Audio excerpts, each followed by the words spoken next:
In my last video, I outlined the seminal formulation of metamodernism by Tim Vermeulen and Robin van den Akker, a comprehensive cultural analysis describing the postmodern sensibility that has supplanted postmodernism in the arts.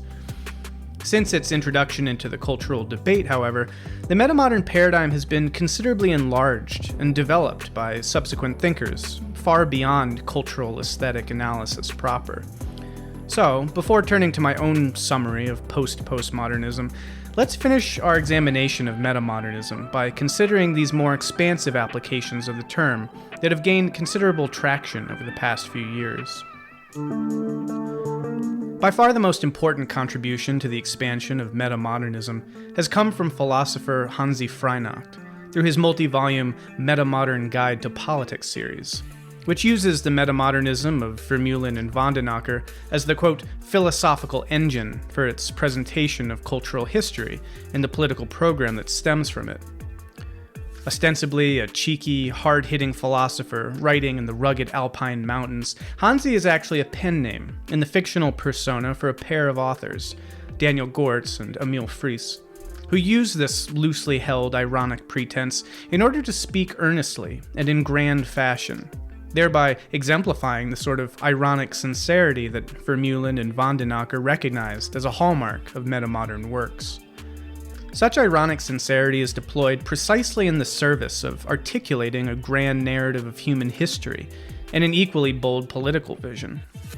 But such idealistic and utopian enthusiasm comes heavily tempered by a deep awareness of postmodernism's critique of earlier, naive modernist moves in this direction. As such, Hansi's is an informed naivete and a pragmatic idealism, enacting the oscillatory dance between poles that Vermeulen and van den Akker have described.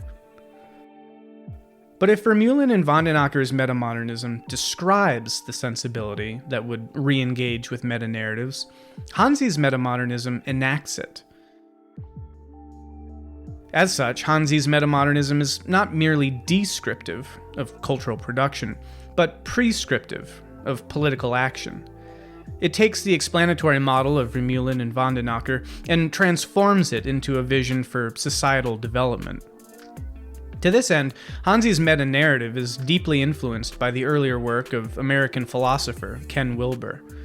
Wilber's contributions to integral theory in the late 90s and early 2000s had aimed to conceptualize the postmodern reaction to modernism within a broader developmental framework, seeing a natural dialectical unfolding of worldviews in the historical progression from indigenous magic to traditional mythic to modern rational and finally postmodern pluralist. Hansi adopts this dialectical framework and sees in metamodernism the next paradigm in this sequence. Hansi's metamodernism is thus a developmental metamodernism, which articulates the emerging metamodern sensibility first described by Vermeulen and van den Akker not as a mere cultural period, but as a distinct developmental stage, now manifesting in cultural history through its emergence in enough individuals operating at this particular stage of cognitive complexity. This developmental meta-narrative is what allows Hansi to frame his value-laden political vision for a listening society, in which the full resources of the political sphere are brought to bear on matters relating to human self-actualization and developmental growth. Such political metamodernism is thus able to move beyond the inertia of its principal influences, a value-neutral metamodernism as merely a descriptive tool for cultural analysis, as well as a Wilberian integralism, whose promise of a new paradigm shift ultimately faltered under too much metaphysical theorizing and not enough political engagement. Such action-oriented deployments of metamodernism have been eagerly welcomed by a growing community of thinkers and activists who approach the crisis-ridden moment noted by Vermeulen and van den Akker with the aim of transformation, not just explanation. To date, this dynamic, values-driven, and solutions-oriented community of metamodernists has emerged largely outside the confines of academia proper, where postmodernism and post-structuralism still dominate and set the terms of debate. Leveraging instead the possibilities of the new digital media landscape, these metamodern thinkers operate primarily within an alternative intellectual infrastructure of online hubs, forums, blogs, and podcasts. Metamoderna, Perspectiva, the Stoa, the Consilience Project, Game B, Rebel Wisdom, Parallax, and the Integral Stage are a few such platforms of note for this new vanguard, which activates the metamodern sensibility to bring about the broad cultural transformation necessitated by the multi-pronged and interrelated meta-crisis of the global climate emergency, wealth inequality, environmental degradation, institutional decay, culture war, and the sense-making and meaning-making crises that undergird them all.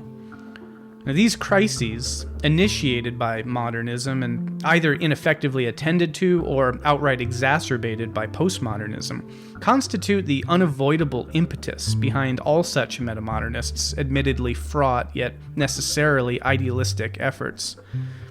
And, just as this meta-crisis is the universally acknowledged problem to be addressed, so is there a near universally acknowledged component of the solution. Spirituality, for lack of a better word, is recognized as a vital element of the worldview we must cultivate if we're to succeed. Just what this looks like remains uncertain, but motivates the reconstructive project of metamodern spirituality. Whether the religion that's not a religion, proposed by John Vervaeke for the Meaning Crisis, Jamie Wheel's Meaning 3.0, Jonathan Rowson's vision for re-spiritualizing our lives, or the integral-inspired spiritual frameworks of Zach Stein, Greg Henriquez, Layman Pascal, or Hanzi himself, there's a generally shared recognition throughout this movement that the value relativity and spiritual malaise of postmodernism must yield to a rich, lucid, intellectually robust, yet emotionally and psychologically sensitive sense of human purpose rooted in relationship to the true, the good, and the beautiful. In Hanzi's metamodernism, for instance, we see clearly a return of dimensionality through developmental depth, a drive for transcendence rooted, in fact, in one's very immanent identity, and all communicated by means of a sincerely ironic philosopher whose performatist pretense helps occasion some aesthetically mediated belief. Like postmodernism before it then, the term metamodernism has thus seen an appreciable broadening of meaning since its initial introduction within the field of cultural studies. And, as with postmodernism, this inflation has, I believe, ultimately enhanced the meaning of the word, not muddled it. As the emerging cultural sensibility of our time, metamodernism will no doubt continue to undergo such modification and evolution. Now, more than a decade out from Vermeulen and Vandenacker's initial coinage, and even further from the end of postmodernism proper, we're in a much better position to assess what has come after postmodernism.